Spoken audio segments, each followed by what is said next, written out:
One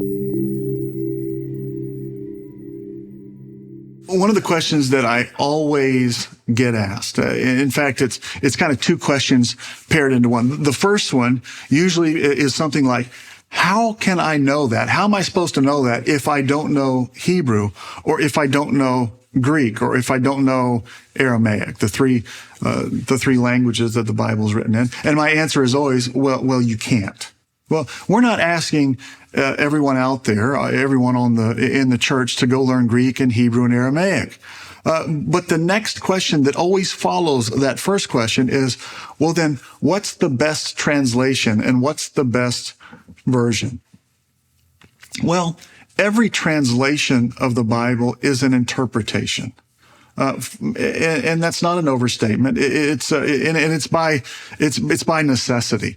There are rarely words in one language that exactly equate to a word in another language. The field of meaning with this word isn't directly related to another word over here with the same field of meaning. And so that's one problem. Another problem is simply the way that Bible translators function, in part by necessity. They can't translate it the same way that someone else has already translated it all the way through, or they can't come up with a new version or translation of the Bible to sell. And so we'll ask, well, what's the best translation? Well, I say, well, what verse are we talking about?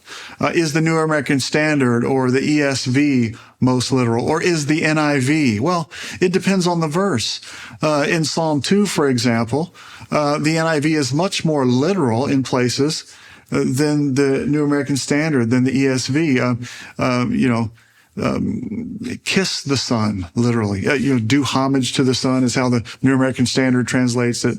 But the NIV is very literal. Kiss the Son, lest he become angry and you perish in the way. And so it just depends on the verse.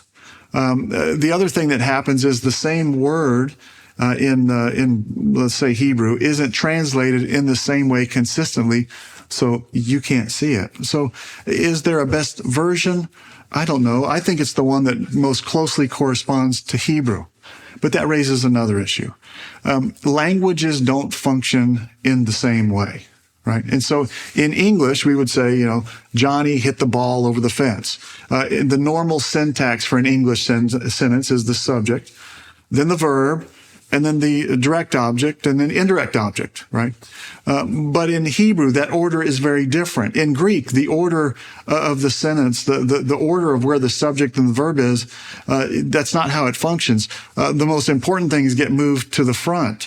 But we can't communicate that very easily in English. It can explain it, but we couldn't translate it that way. And so translations are limited. I'm not saying that you can't understand the Bible by a translation. The best analogy that I've ever heard is that reading a translation of the Bible is like watching a TV show in black and white on a little television. You get the point. You're not missing anything. Generally speaking, it's the same show.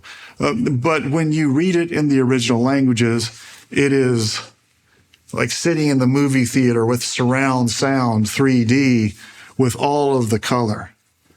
Same movie, same story. You're just getting to see all the detail and all the beauty that the author has included in his story. And so there's not a best translation.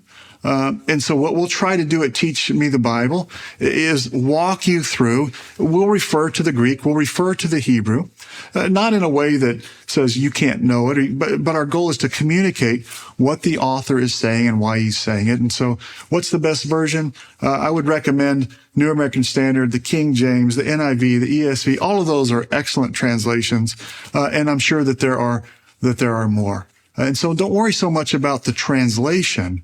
Worry about understanding the story of the Bible.